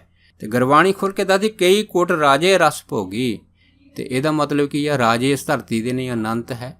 ਇਸੇ ਤਰ੍ਹਾਂ ਅੱਗੇ ਬਾਣੀ ਇਸ ਖੁਲਾਸੇ ਨੂੰ ਖੋਲ੍ਹਦੀ ਕਿ ਕਈ ਕੋਟ ਦੇਸ਼ ਭੂਮੰਡਲ। ਹੁਣ ਜੇ ਇਸ ਦੁਨੀਆ 'ਤੇ ਆਪਾਂ ਨਜ਼ਰ ਮਾਰਦੇ ਹਾਂ, ਹਰੇਕ ਬੰਦਾ ਆਪਣੀਆਂ ਉਂਗਲਾਂ 'ਤੇ ਇਸ ਦੁਨੀਆ 'ਤੇ ਜਿੰਨੇ ਦੇਸ਼ ਆ ਗਣਾ ਕੇ ਦੱਸ ਸਕਦਾ। ਪਰ ਹੁਣ ਕਈ ਕੋਟ, ਹੁਣ ਅਨੰਤ ਦੇਸ਼ ਆ, ਉਹ ਕਿਹਨਾਂ ਧਰਤੀਆਂ ਦੀ ਗੱਲ ਹੋ ਰਹੀ ਆ? ਕਈ ਕੋਟ ਦੇਸ਼ ਭੂ ਮੰਡਲ, ਕਿੰਨੀਆਂ ਧਰਤੀਆਂ ਹੈ, ਕਿੰਨੇ ਮੰਡਲ ਹੈ, ਕੋਈ ਇਹਦੇ ਬਾਰੇ ਖੁਲਾਸਾ ਨਹੀਂ ਕਰ ਸਕਦਾ। ਭਾਵ ਕੀ ਆ, ਕਈ ਇਹ ਚੀਜ਼ਾਂ ਕਰੋੜਾਂ ਦੀ ਗਿਣਤੀ ਦੇ ਵਿੱਚ ਸਾਨੂੰ ਮਿਲਦੀਆਂ। ਹੁਣ ਅੱਗੇ ਬਾਣੀ ਜਿਉਂ-ਜਿਉਂ ਇਸ ਚੀਜ਼ ਨੂੰ ਸਾਰਾ ਖੋਲ੍ਹਦੀ ਆ, ਫਿਰ ਦੱਸਦੀ ਆ ਕਿ ਕਈ ਕੋਟ ਵੇਦ ਪੁਰਾਣ ਸਿਮਰਤ ਔਰ ਸਾਸਤ। ਹੁਣ ਇੱਥੇ 4 ਵੇਦਾਂ ਦੀ ਗੱਲ ਕਰਦੇ, 5ਵਾਂ ਵੇਦ ਨਹੀਂ। ਅਗਰ ਇੱਥੇ ਪੁਰਾਣਾਂ ਦੀ ਗੱਲ ਕਰਦੇ 18 ਪੁਰਾਣਾ, 19ਵਾਂ ਪੁਰਾਣ ਨਹੀਂ, 27 ਸਿਮਰਤੀਆਂ, 28ਵੀਂ ਸਿਮਰਤੀ ਨਹੀਂ ਹੈਗੀ। ਇਸ ਤਰ੍ਹਾਂ ਸ਼ੇਸ਼ ਸ਼ਾਸਤਰ ਵਾ, ਕੋਈ 8-10 ਸ਼ਾਸਤਰ ਵੀ ਹੈ ਨਹੀਂਗੇ। ਪਰ ਇੱਥੇ 1-2 ਨਹੀਂ, ਕਰੋੜਾਂ, ਅਨੰਤ। ਇਹਦਾ ਮਤਲਬ ਕੀ ਆ ਕਿ ਇਹ ਚੀਜ਼ਾਂ ਹੋਰਾਂ ਧਰਤੀਆਂ ਦੇ ਉੱਤੇ ਆ। ਜਿੱਥੇ ਹੈ ਤੇ ਇਹ ਉੱਥੇ ਜਿਹੜੀ ਜਗ੍ਹਾ ਦੀ ਇਹ ਗੁਰਬਾਣੀ ਗੱਲ ਕਰਦੀ ਆ ਤੇ ਉੱਥੇ ਫਿਰ ਇਹਨਾਂ ਚੀਜ਼ਾਂ ਦੇ ਖੁਲਾਸੇ ਵੀ ਆ। ਹੁਣ ਉੱਥੇ ਗਿਆਨ ਵੀ ਆ, ਵਿਗਿਆਨ ਵੀ ਆ, ਵਸਨੀਕ ਵੀ ਆ। ਸੋ ਇਹ ਸਾਰੀਆਂ ਚੀਜ਼ਾਂ ਜਿਹੜੀਆਂ ਹਨ ਸਾਨੂੰ ਇਸ ਪਾਸੇ ਵੱਲ ਇਸ਼ਾਰਾ ਕਰਦੀਆਂ ਕਿ ਬਹੁਤ ਕੁਛ ਇਸ ਬ੍ਰਹਿਮੰਡ ਵਿੱਚ ਅੰਦਰ ਭਰਿਆ ਪਿਆ, ਜਿੱਥੇ ਸਾਡੀ ਇਹ ਸੋਚ ਜਾ ਨਹੀਂ ਸਕਦੀ। ਹੁਣ ਸਾਨੂੰ ਬਾਣੀ ਨੇ ਕਹਿ ਦਿੱਤਾ ਇਸ ਗੱਲ ਬਾਰੇ ਕਿ ਕਈ ਕੋਟ ਜਿਹੜੇ ਹੈਗੇ ਆ ਉਹ ਰਤਨ ਹੈਗੇ, ਸਮੁੰਦਰ ਵਾ। ਹੁਣ ਇੱਥੇ 7 ਸਮੁੰਦਰ ਵਾ। ਹੁਣ ਕਰੋੜਾਂ ਸਮੁੰਦਰ ਜਿਹੜੇ ਆ ਉਹ ਕਿਹੜੀ ਧਰਤੀ ਦੇ ਉੱਤੇ ਆ? ਤੇ ਕਈ ਕੋਟ ਨਾਨਾ ਪ੍ਰਕਾਰ ਜੰਤ। ਹੁਣ ਇੱਥੇ ਜਾਨਵਰ ਬੰਦਾ ਦੱਸ ਸਕਦਾ ਵੀ ਇੰਨੀ ਕੁ ਗਿਣਤੀ ਹੈਗੀ ਜਾਨਵਰਾਂ ਦੀ, ਪਰ ਅਨੰਤ ਕਿਸਮਾਂ ਦੇ ਜਾਨਵਰ ਕਿਹੜੀਆਂ-ਕਿਹੜੀਆਂ ਧਰਤੀਆਂ 'ਤੇ ਤੁਰੇ ਫਿਰਦੇ ਕੋਈ ਨਹੀਂ ਜਾਣਦਾ। ਇਸੇ ਤਰ੍ਹਾਂ ਜਿਉਂ ਅਸੀਂ ਇਹਨਾਂ ਚੀਜ਼ਾਂ ਦੇ ਖੁਲਾਸੇ ਖੋਲ੍ਹਦੇ ਹਾਂ, ਸਾਨੂੰ ਇਹ ਅਨੰਤ ਬ੍ਰਹਿਮੰਡ ਦੀ ਜਿਹੜੀ ਹੈਗੀ ਆ ਉਹ ਗੁਰਬਾਣੀ ਦਰਸ਼ਨ ਕਰਾਉਂਦੀ ਆ। ਪਰ ਇੰਨਾ ਵਿਸ਼ਾਲ ਬ੍ਰਹਿਮੰਡ ਦਾ ਜਿਹੜਾ ਖਲਾਰਾ ਹੈ, ਹੁਣ ਉਹਦੀ ਡੋਰ ਕਿਹਦੇ ਹੱਥ 'ਚ ਆ? ਕਹਿੰਦੇ ਇਹ ਸਾਰੇ ਸਿਸਟਮ ਨੂੰ ਇੱਕੋ ਹੀ ਸ਼ਕਤੀ ਚਲਾ ਰਹੀ। ਉਹ ਕੌਣ? ਪਰਿਪੂਰਨ ਵਾਹਿਗੁਰੂ ਪਰਮਾਤਮਾ। ਕਿਉਂ? ਜਿਹਦੇ ਬਾਰੇ ਅਸੀਂ ਜਾਣਦੇ ਨਹੀਂ, ਜਿਹੜੀ ਚੀਜ਼ ਅਸੀਮ ਹੈ ਉਸ ਨੂੰ ਪਰਮਾਤਮਾ ਚਲਾ ਰਿਹਾ। ਤਾਂ ਕਾ ਅੰਤ ਨਾ ਜਾਣੇ ਕੋਈ, ਉਹਨਾਂ ਚੀਜ਼ਾਂ ਦਾ ਕੋਈ ਅੰਤ ਨਹੀਂ ਜਾਣ ਸਕਦਾ। ਪਰ ਗੱਲ ਕੀ ਹੈ? ਭਾਈ ਗੁਰਦਾਸ ਜੀ ਨੇ ਆਖਿਆ ਕਿ ਪੂਰਬ ਪੱਛਮ ਉਤਰਾਦ ਦੱਖਣ ਚਾਰ ਸ਼ਫੇਰ ਨਾ ਟੱਕੇ। ਕਹਿੰਦੇ ਕੋਈ ਗਿਣਤੀ ਨਹੀਂ। ਪੂਰਬ ਨੂੰ ਚੱਲ ਜਾਓ, ਪੂਰਬ ਦੀ ਕੋਈ ਸੀਮਾ ਨਹੀਂ, ਪੱਛਮ ਨੂੰ ਚੱਲ ਜਾਓ, ਕੋਈ ਸੀਮਾ ਨਹੀਂ। ਪਰ ਹੁਣ ਉਹ ਸ਼ਕਤੀ ਕੀ ਕਰਦੀ? ਉੱਤ ਪਰਲੋ ਅੱਖ ਫਰਕੇ, ਕਿ ਅਗਰ ਉਤਪਤੀ ਵੀ ਕਰ ਦਿੰਦੀ ਆ ਤੇ ਇਸ ਚੀਜ਼ ਨੂੰ ਨਾਸ਼ ਕਰਨ ਦੀ ਸਮਰੱਥਾ ਰੱਖਦੀ ਆ। ਉਹ ਅਕਾਲ ਪੁਰਖ ਦੀ ਸ਼ਕਤੀ ਕਿੰਨਾ ਟਾਈਮ ਲਾਉਂਦੀ? ਅੱਖ ਦੇ ਫੋਰ 'ਚ, ਅੱਖ ਦੇ ਫੋਰ ਦੇ ਵਿੱਚ। ਉੱਤ ਪਰਲੋ ਅੱਖ ਫਰਕੇ। ਫਿਰ ਇਹ ਜਿੱਡਾ ਪਸਾਰਾ ਹੈ ਇਹ ਇੱਕ ਵਾਰੀ ਸਮੇਟਿਆ ਨਹੀਂ ਗਿਆ। ਗੁਰਬਾਣੀ ਨੇ ਆਖਿਆ ਹੈ ਕਿ ਕਈ ਵਾਰ ਪਸਰਿਓ ਪਸਾਰ। ਇਹ ਜਿਹੜਾ ਪਸਾਰਾ ਕਈ ਵਾਰ ਖਤਮ ਹੋਇਆ ਤੇ ਕਈ ਵਾਰ ਬਣਿਆ, ਪਰ ਸਦਾ ਸਦਾ ਇੱਕ ਓਂਕਾਰ ਵਾਹਿਗੁਰੂ ਸਦਾ ਇੱਕੋ ਹੀ ਰਹੇ। ਉਹ ਸ਼ਕਤੀ ਆਪਣੇ ਇੱਕ ਰਸ ਰੂਪ ਦੇ ਵਿੱਚ ਸਦਾ ਵਾਸਤੇ ਟਿਕੀ ਹੋਈ ਆ। ਇਹ ਸਾਨੂੰ ਗੁਰਬਾਣੀ ਜਿਹੜੀ ਹੈ ਨਾ ਖੁਲਾਸੇ ਕਰਦੀ ਆ। ਹੁਣ ਦੇਖੋ, ਆਪਾਂ ਥੋੜ੍ਹਾ ਜਿਹਾ ਇਸ ਵਿਚਾਰ ਨੂੰ ਅਗਰ ਥੋੜ੍ਹਾ ਜਿਹਾ ਅੱਗੇ ਖੋਲ੍ਹਦੇ ਹਾਂ, ਫਿਰ ਸਾਨੂੰ ਪਤਾ ਲੱਗਦਾ ਹੈਗਾ ਕਿ ਇਸ ਵਿਚਾਰ ਦੇ ਵਿੱਚ ਇੰਨੀਆਂ ਧਰਤੀਆਂ ਹੈ ਤੇ ਇਹਨਾਂ ਧਰਤੀਆਂ ਦੇ ਉੱਤੇ ਕੋਈ ਸਾਡੇ ਇੱਥੇ ਦੇ ਕੋਈ ਰਿਸ਼ੀ ਮੁਨੀ ਅਵਤਾਰ ਪੀਰ ਪਕੰਬਰ ਜਿਨ੍ਹਾਂ ਨੇ ਸੈਰ ਕੀਤੀ ਹੋਵੇ ਦੱਸ ਸਕਦਾ ਹੈ? ਹਾਂ, ਗੁਰਬਾਣੀ ਇਸ ਗੱਲ ਦੀ ਗਵਾਹੀ ਭਰਦੀ ਹੈ। ਹੁਣ ਦੇਖੋ, ਆਪਾਂ ਦੇਖਦੇ ਹਾਂ ਕਿ ਇਹਦੇ ਵਿੱਚੋਂ ਰਾਜੇ ਬਲ ਦੀ ਜਿਹੜੀ ਕਥਾ ਆਉਂਦੀ ਆ, ਜਿਹਨੂੰ ਭਾਈ ਗੁਰਦਾਸ ਜੀ ਨੇ ਵਰਣਨ ਕੀਤਾ ਕਿ ਬਲ ਪੋਤਾ ਪ੍ਰਹਲਾਦ ਦਾ ਇੰਦਰਪੁਰੀ ਦੀ ਇੱਛ ਅਛੰਦਾ। ਹੁਣ ਦੇਖੋ, ਬਲ ਪੋਤਾ ਸੀਗਾ, ਉਹਦੀ ਇੱਛਾ ਸੀ ਵੀ ਮੈਂ ਇੰਦਰਪੁਰੀ ਦਾ ਰਾਜਾ ਬਣ ਜਾਵਾਂ। ਪਰ ਆਪ ਸੰਗਤਾਂ ਜਾਣਦੀਆਂ ਕਿਵੇਂ ਫਿਰ ਉਹਨੂੰ ਪਤਾਲ ਦਾ ਰਾਜ ਦਿੱਤਾ। ਕਿਹਨੇ ਦਿੱਤਾ? ਵਿਸ਼ਨੂੰ ਭਗਵਾਨ। ਜਦੋਂ ਬੌਣੇ ਪੰਡਤ ਬਣ ਕੇ ਆਏ ਸੀ ਬਲ ਰਾਜੇ ਨੂੰ ਛੱਲਣ, ਆਪ ਹੀ ਛੱਲੇ ਗਏ, ਉੱਥੇ ਹੀ ਵੱਜ ਗਏ। ਹੁਣ ਤਿੰਨੇ ਦੇਵਤੇ ਜਿਹੜੇ ਹੈ ਲੋ ਬਲ ਰਾਜੇ ਦੇ ਦਰਬਾਰ 'ਚ ਬੈਠ ਗਏ। ਹੁਣ ਬਲ ਰਾਜੇ ਨੂੰ ਜਿਹੜਾ ਰਾਜ ਦਿੱਤਾ ਉਹ ਦਿੱਤਾ ਪਤਾਲ ਦਾ। ਕਿਉਂ? ਵਿਸ਼ਨੂੰ ਭਗਵਾਨ ਨੇ ਆਪਣੀ ਕਦਮ ਏਡੀ ਵੱਡੀ ਵਧਾ ਲਈ ਸੀ ਕਿ 2 ਕਰਮਾਂ ਦੇ ਨਾਲ ਤਿੰਨੇ ਹੀ ਲੋਕ ਮਿਣ ਦਿੱਤੇ। ਲੇਕਿਨ ਅੱਜ ਅਗਰ ਕੋਈ ਬੰਦਾ ਪੁੱਛੇ ਵੀ ਇਹ ਕਿਵੇਂ ਹੋ ਸਕਦਾ ਹੈ? ਭਾਈ, ਧਰਮ ਦੀ ਦੁਨੀਆ ਦੇ ਵਿੱਚ ਤੁਹਾਨੂੰ ਮੰਨਣਾ ਹੀ ਪੈਣਾ ਜੇ ਅਗਰ ਧਰਮ ਨੂੰ ਸਮਝਿਆ ਹੈ। ਤੇ ਜਿਹੜੇ ਮੰਨ ਲੈਂਦੇ ਆ ਤਾਂ ਬਾਬੇ ਨੇ ਕਹਿਤਾ ਮੰਨੇ ਕੀ ਗਤ ਕਹੀ ਨਾ ਜਾਏ, ਜੇ ਕੋ ਕਹੇ ਪਿੱਛੇ ਪਛਤਾਏ, ਕਾਗਦ ਕਲਮ ਨਾਲ ਲਿਖਣ ਹਾਰ, ਮੰਨੇ ਕਾ ਬਹਿ ਕਰਨ ਵਿਚਾਰ। ਕਿ ਮੰਨੇ ਦੇ ਉੱਤੇ ਵਿਚਾਰ ਹੀ ਕੀਤੀ ਜਾ ਸਕਦੀ ਹੈ ਕਿ ਉਹਦੀ ਗਿਣਤੀ ਮਿਣਤੀ ਸਮਰੱਥਾ ਕਿੱਡੀ ਉੱਚੀ ਹੋ ਜਾਂਦੀ। ਹੁਣ ਬਲ ਰਾਜੇ ਨੇ ਜਦ ਅੱਧੀ ਕਰਮ ਮਨਾਈ ਤੇ ਵਿਸ਼ਨੂੰ ਭਗਵਾਨ ਨੇ ਉਹਨੂੰ ਪਤਾਲ 'ਚ ਧੱਕ ਕੇ ਪਤਾਲ ਦਾ ਰਾਜ ਦੇ ਦਿੱਤਾ। ਹੁਣ ਅਜੇ ਤੱਕ ਬਲ ਰਾਜਾ ਹੁਣ ਪਤਾਲ ਦਾ ਰਾਜ ਕਰਦਾ ਹੈਗਾ। ਦੇਖੋ ਕਿੱਥੇ ਸਤਯੁਗ ਦੇ ਸਮੇਂ ਦੀ ਗੱਲ ਵਾ। ਇੰਨਾ ਸਮਾਂ ਬੀਤਣ ਦੇ ਬਾਵਜੂਦ ਹੀ ਹੁਣ ਬਲ ਰਾਜਾ ਜਿਹੜਾ ਹੈਗਾ ਉਹ ਸਦੀਵੀ ਕਾਲ ਵਾਸਤੇ ਉੱਥੇ ਬੈਠਾ। ਕਦ ਤੱਕ ਬੈਠਾ? ਜਦ ਤੱਕ ਬ੍ਰਹਮਾ ਵਿਸ਼ਨੂੰ ਮਹੇਸ਼ ਦੀ ਉਮਰ ਹੈਗੀ ਆ। ਉਹ ਹੁਣ ਪਤਾਲ ਅਗਰ ਸਾਇੰਸ ਲੱਭੇ ਤਾਂ ਉਹਨੂੰ ਲੱਭ ਨਹੀਂ ਸਕਦੀ। ਹੁਣ ਇਸ ਤਰ੍ਹਾਂ ਦੀਆਂ ਇੱਕ ਨਹੀਂ ਅਨੇਕਾਂ ਤਰ੍ਹਾਂ ਦੇ ਜਿਹੜੇ ਪ੍ਰਮਾਣ ਸਾਨੂੰ ਮਿਲਦੇ ਆ। ਚਲੋ ਇਹ ਗੱਲਾਂ ਬੜੀਆਂ ਦੂਰ ਦੀਆਂ ਲਾ ਲਓ। ਇੱਕ ਸਾਖੀ ਜਾਂ ਇੱਕ ਪ੍ਰਮਾਣ ਜਿਹੜਾ ਸੀਗਾ ਦਾਸ ਨੇ ਕਾਫੀ ਸਮਾਂ ਪਹਿਲਾਂ ਆਪ ਸੰਗਤਾਂ ਨਾਲ ਸਾਂਝਾ ਕੀਤਾ ਸੀਗਾ ਕਿ ਇੱਕ ਸਰਦਾਰ ਹੀਰਾ ਸਿੰਘ ਹੋਇਆ। ਸਰਦਾਰ ਹੀਰਾ ਸਿੰਘ ਜਿਹੜੇ ਸੀਗੇ ਇਹ ਬਾਬਾ ਜੀ ਸਰਦਾਰ ਰਘਬੀਰ ਸਿੰਘ ਵੀਰ ਜੀ ਦੇ ਖਾਸ ਰਿਸ਼ਤੇਦਾਰ ਆ। ਅਤੇ ਜਦੋਂ ਇਹ ਦਰਬਾਰ ਸਾਹਿਬ ਆਏ ਸੀ ਇਹਨੇ ਅਕਾਲ ਤਖਤ ਸਾਹਿਬ ਦੇ ਅੱਗੇ ਖੜ੍ਹ ਕੇ ਅਰਦਾਸ ਕੀਤੀ ਸੀ। ਜ਼ਿੰਦਗੀ 'ਚ ਪਹਿਲੀ ਵਾਰੀ ਦਰਬਾਰ ਸਾਹਿਬ ਜਿਹੜੇ ਸੀ ਦਰਸ਼ਨ ਕਰਨ ਆਏ ਸੀ। ਅਤੇ ਅਰਦਾਸ ਵੀ ਐਡੇ ਬਚਿੱਤਰ ਜਾਂ ਵਧੀਆ ਢੰਗ ਨਾਲ ਕੀਤੀ ਕਿ ਜਿਹੜੀ ਅਰਦਾਸ ਸੀ ਧੰਨ ਗੁਰੂ ਰਾਮਦਾਸ ਮਹਾਰਾਜ ਦੇ ਮਨ ਨੂੰ ਦਿਲ ਨੂੰ ਭਾ ਗਈ ਸੀ। ਅਰਦਾਸ 'ਚ ਕੀ ਮੰਗਿਆ ਸੀ? ਅਰਦਾਸ 'ਚ ਮੰਗਿਆ ਸੀ ਇਹ ਨਹੀਂ ਕਿ ਮੈਨੂੰ ਹੁਣ ਲੱਖਾਂ ਨਹੀਂ ਕਰੋੜਾਂ ਰੁਪਈਏ ਚਾਹੀਦੇ। ਅਤੇ ਰਾਤ ਨੂੰ ਧੰਨ ਗੁਰੂ ਅਮਰਦਾਸ ਮਹਾਰਾਜ ਨੇ ਸੁਪਨੇ 'ਚ ਦਿਖਾ ਦਿੱਤਾ ਕਿ ਭਾਈ ਤੂੰ 1 ਮਹੀਨੇ ਬਾਅਦ ਇਹ ਸਰੀਰ ਛੱਡੂੰਗਾ, ਅਗਲਾ ਜਨਮ ਤੇਰਾ ਜਿਹੜਾ ਹੈਗਾ ਕਿਤੇ ਬਾਦਸ਼ਾਹ ਦੇ ਘਰ ਹੋਵੇਗਾ ਅਤੇ ਤੈਨੂੰ 1 ਨਹੀਂ ਕਰੋੜਾਂ ਰੁਪਈਏ ਮਿਲਣਗੇ।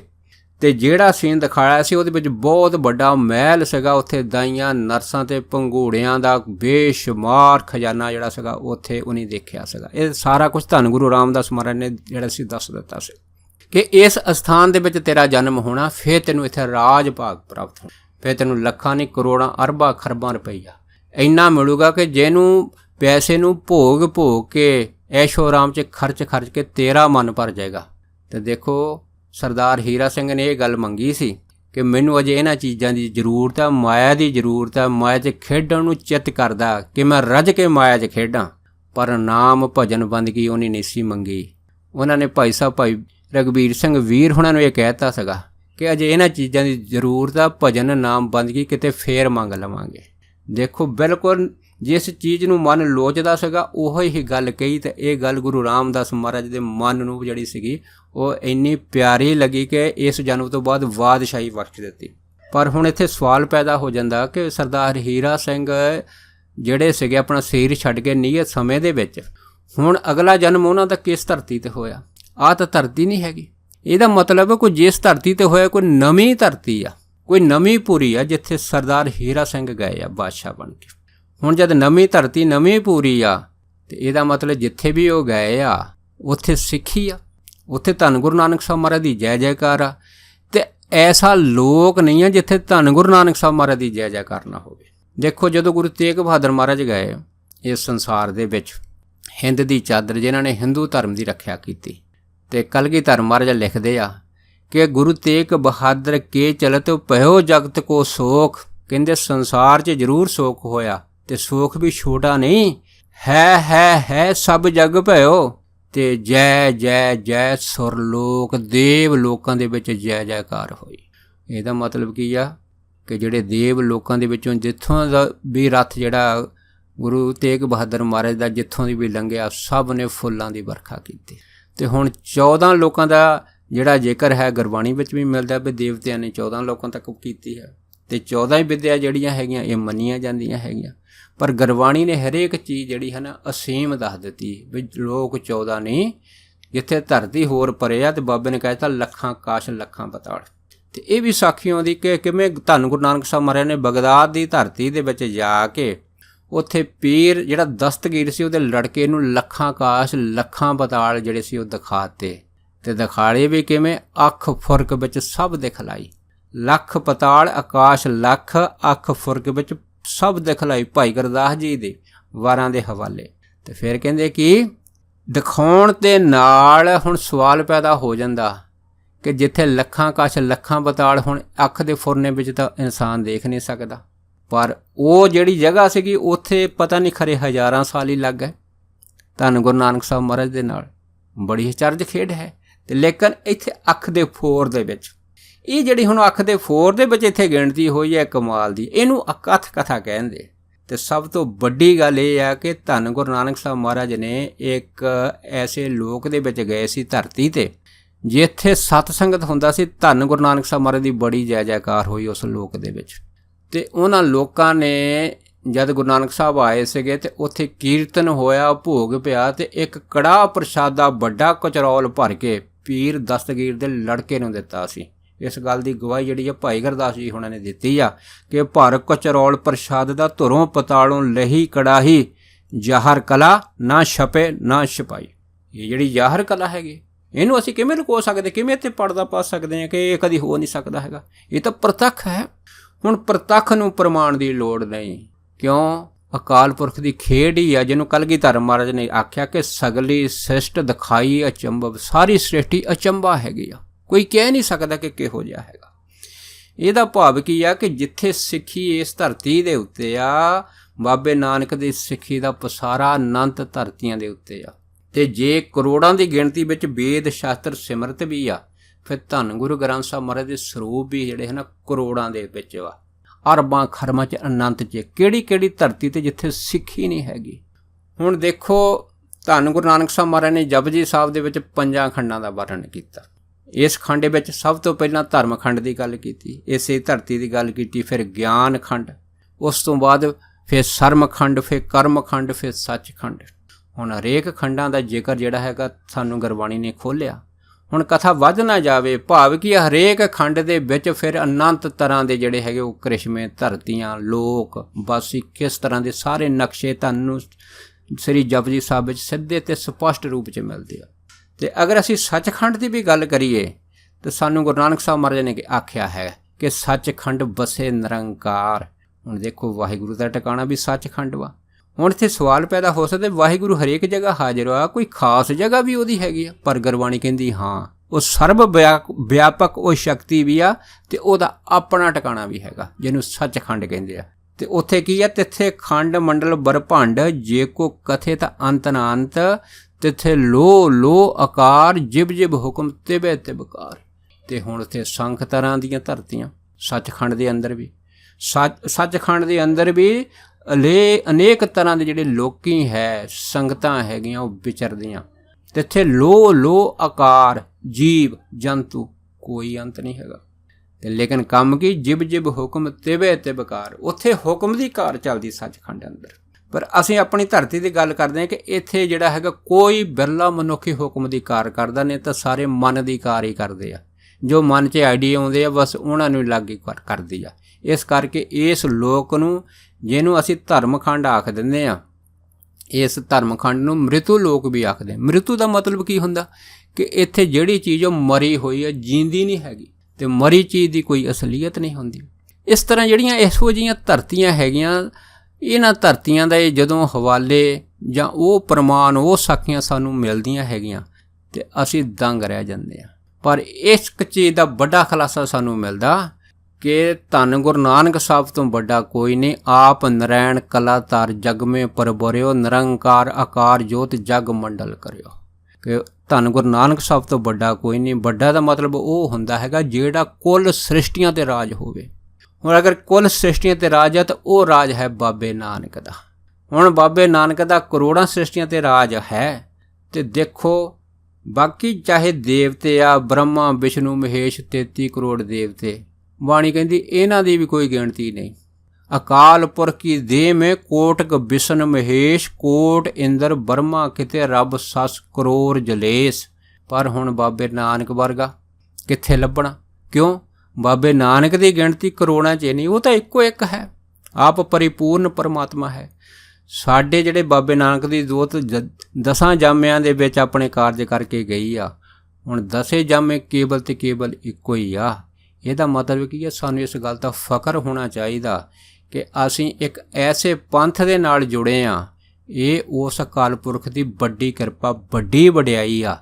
ਪਰ ਇਹ ਗੱਲਾਂ ਦੇ ਭੇਤ ਜਿਹੜੇ ਹਨ, ਇਹ ਭਜਨ ਬੰਦਗੀ 'ਚ ਖੁੱਲ੍ਹਦੇ ਆ ਕਿ ਭਾਈ ਇੱਕ ਛੋਟਾ ਜਿਹਾ ਜੀਵ, ਲੇਕਿਨ ਉਹਦਾ ਜਿਹੜਾ ਸੰਬੰਧ ਹੈਗਾ ਐਡਾ ਵਿਸ਼ਾਲ ਹੈ ਕਿ ਉਹਨੂੰ ਫਿਰ ਇਸ ਚੀਜ਼ 'ਤੇ ਮਾਣ ਹੋ ਜਾਂਦਾ ਕਿ ਧੰਨ ਗੁਰੂ ਨਾਨਕ, ਧੰਨ ਗੁਰੂ ਨਾਨਕ, ਧੰਨ ਗੁਰੂ ਨਾਨਕ। ਜਿਵੇਂ ਸਿੱਧਾਂ ਨੇ ਆਖਿਆ ਕਿ ਧੰਨ ਨਾਨਕ ਤੇਰੀ ਵੱਡੀ ਕਮਾਈ, ਜਿੰਨੀ ਕੁ ਉਹਨੂੰ ਸਮਝ ਪਈ ਸੀ ਉਨੀ ਕੁ ਆਖ ਦਿੱਤੀ। ਪਰ ਸਾਡੇ ਗੁਰਸਿੱਖਾਂ ਨੂੰ ਵੀ ਜਿੰਨੀ ਕੁ ਸਮਝ ਧੰਨ ਗੁਰੂ ਨਾਨਕ ਬਾਬੇ ਦੀ ਪੈਂਦੀ ਹੈ, ਉਹਨਾਂ ਕੁ ਅਸੀਂ ਧੰਨ ਆਖ ਦਿੰਦੇ ਹਾਂ। ਔਰ ਅਸਲ ਦੇ ਵਿੱਚ ਕੀ ਹੈ ਕਿ ਧੰਨ ਕਹਿਣਾ ਤਾਂ ਇੱਕ ਅੱਖਰ ਹੈ, ਪਰ ਗੁਰਬਾਣੀ ਨੇ ਸਾਨੂੰ ਦੱਸਿਆ ਹੈ ਕਿ ਸੁਣ ਵੱਡਾ ਆਖੇ ਸਭ ਕੋਏ। ਕਿ ਸੁਣ ਕੇ ਤਾਂ ਸਾਰੇ ਕਹਿੰਦੇ ਬਹੁਤ ਵੱਡਾ, ਬਹੁਤ ਵੱਡਾ। ਕੌਣ? ਬਾਬਾ ਨਾਨਕ। ਕੇਵੜ ਵੱਡਾ, ਕਿੰਨਾ ਕੁ ਵੱਡਾ? ਡੀਠਾ ਹੋਏ ਕਹਿੰਦੇ ਕਿਸੇ ਨੇ ਦੇਖਿਆ ਹੈ? ਕੋਈ ਦਾਅਵੇਦਾਰ? ਕੋਈ ਦਾਅਵੇਦਾਰ ਨਹੀਂ ਹੈ। ਇਹਦਾ ਮਤਲਬ ਕੀ ਹੈਗਾ ਕਿ ਸਾਨੂੰ ਇਸ ਗੱਲ ਦੀ ਖੁਸ਼ੀ ਆ ਕਿ ਸਾਡਾ ਜਿਹੜਾ ਰਿਲੇਸ਼ਨਸ਼ਿਪ ਆ ਬਹੁਤ ਦੂਰ ਤੱਕ, ਅਗਰ ਇਹਨਾਂ ਗੱਲਾਂ ਨੂੰ ਅਸੀਂ ਸਮਝਣਾ ਹੋਵੇ, ਸਾਨੂੰ ਫਿਰ ਪੁਰਾਤਨ ਸਾਖੀਆਂ ਜਿਹੜੀਆਂ ਭਾਈ ਵਾਲੇ ਜੀ ਦੀਆਂ, ਉਹਨਾਂ ਨੂੰ ਦੇ ਦਰਸ਼ਨ ਕਰਨੇ ਪੈਣਗੇ। ਉਹਨਾਂ ਤੋਂ ਪਤਾ ਲੱਗਦਾ ਕਿ ਇੱਥੇ ਨਾ ਤਾਂ ਅਸੀਂ ਧਰਤੀ 'ਤੇ ਦੇਵਤੇ ਦੇਖੇ ਆ, ਨਾ ਦੈਂਤ ਦੇਖੇ ਆ, ਨਾ ਹੋਰ ਕੋਈ ਚੀਜ਼ਾਂ ਦੇਖੀਆਂ।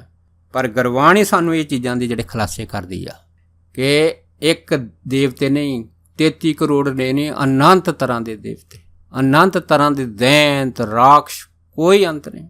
ਅਨੰਤ ਤਰ੍ਹਾਂ ਦੇ ਇੰਦਰ, ਕੋਈ ਅੰਤ ਨਹੀਂ। ਸ਼ਿਵ ਜੀ, ਬ੍ਰਹਮਾ, ਵਿਸ਼ਨੂੰ, ਇਹਨਾਂ ਦਾ ਵੀ ਕੋਈ ਅੰਤ ਨਹੀਂ। ਕਿੰਨੀਆਂ ਧਰਤੀਆਂ ਤੇ ਕਿੰਨੇ ਬ੍ਰਹਿਮੰਡ ਜਿਹੜੇ ਹੈਗੇ ਉਸ ਅਕਾਲ ਪੁਰਖ ਨੇ ਬਣਾ ਛੱਡੇ, ਜਿਹਨੂੰ ਗੁਰਬਾਣੀ ਨੇ ਆਖਿਆ ਕਿ ਰੋਮ ਰੋਮ ਵਿੱਚ ਰੱਖੀਆਂ ਕੋਟ ਬ੍ਰਹਿਮੰਡ ਅਸੰਖ ਪਾਰਾ। ਕਿ ਕਰੋੜਾਂ ਬ੍ਰਹਿਮੰਡ ਜਿਹੜੇ ਹਨ ਉਹ ਪਰਮੇਸ਼ਰ ਨੇ ਆਪਣੇ ਇੱਕ ਰੋਮ ਦੇ ਵਿੱਚ ਰੱਖੇ ਆ। ਸੋ ਕਹਿਣ ਤੋਂ ਭਾਵ ਇਹ ਹੈਗਾ ਕਿ ਇਹ ਜਿੰਨਾ ਵੀ ਅਨੰਤ ਪਸਾਰਾ ਹੈ, ਸਾਰੇ ਅਨੰਤ ਪਸਾਰੇ ਦੇ ਉੱਤੇ ਧੰਨ ਗੁਰੂ ਨਾਨਕ ਸਾਹਿਬ ਮਹਾਰਾਜ ਦੀ ਫੇਰੀ ਹੋਈ ਹੋਆ। ਕਿਉਂ? ਬਾਬਾ ਆਪ ਪੂਰਾ, ਉਹਦੇ ਕਾਰਜ ਪੂਰੇ ਆ। ਤੇ ਬਾਬੇ ਦੀ ਜੋਤ ਅਨੰਤ ਬ੍ਰਹਿਮੰਡਾਂ 'ਚ ਜਿੰਨੇ ਵੀ ਜੀਵ ਜੰਤੂ ਉਸ ਅਕਾਲ ਪੁਰਖ ਨੇ ਬਣਾਏ ਆ, ਉਹਨਾਂ ਜੀਵ ਜੰਤੂਆਂ ਨੂੰ ਸੱਚ ਦੇ ਨਾਲ ਜੋੜਨ ਵਾਸਤੇ ਧੰਨ ਗੁਰੂ ਨਾਨਕ ਸਾਹਿਬ ਮਹਾਰਾਜ ਸਾਰੀ ਦੁਨੀਆ 'ਚ ਗਏ ਆ ਤੇ ਇੱਕ ਤੋਂ ਅਨੇਕ ਹੋ ਕੇ ਵਿਚਰੇ ਆ, ਇੱਕ ਤੋਂ ਅਨੇਕ ਹੋ ਕੇ ਵਿਚਰੇ ਆ। ਇਸੇ ਕਰਕੇ ਅਸੀਂ ਆਖਦੇ ਹਾਂ ਕਿ ਅਸੀਂ ਧੰਨਤਾ ਯੋਗ ਹਾਂ, ਸਭ ਤੋਂ ਵੱਧ ਧੰਨਤਾ ਯੋਗ ਹਾਂ।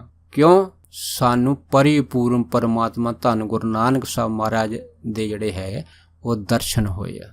ਤੇ ਅਗਰ ਅਸੀਂ ਉਹਨਾਂ ਦੇ ਉਪਦੇਸ਼ਾਂ ਨੂੰ ਆਪਣੇ ਜੀਵਨ ਦੇ ਵਿੱਚ ਕਮਾ ਲਈਏ ਤੇ ਅਸਲ ਦੇ ਵਿੱਚ ਸਹੀ ਜਿਹੜੀ ਬੁਝਾਰਤ ਆ ਫੇਰ ਹੀ ਬੁੱਝੀ ਜਾ ਸਕਦੀ ਆ।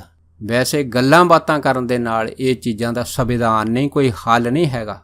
ਹੱਲ ਉਦੋਂ ਹੀ ਆ ਜਦੋਂ ਅਸੀਂ ਇਸ ਚੀਜ਼ ਨੂੰ ਆਪਣੇ ਅੰਦਰ ਦੇਖਾਂਗੇ। ਤੇ ਉਹ ਕੀ ਹੈ? ਇਹ ਸੂਰਮਿਆਂ ਦੀ ਖੇਡ ਵਾ।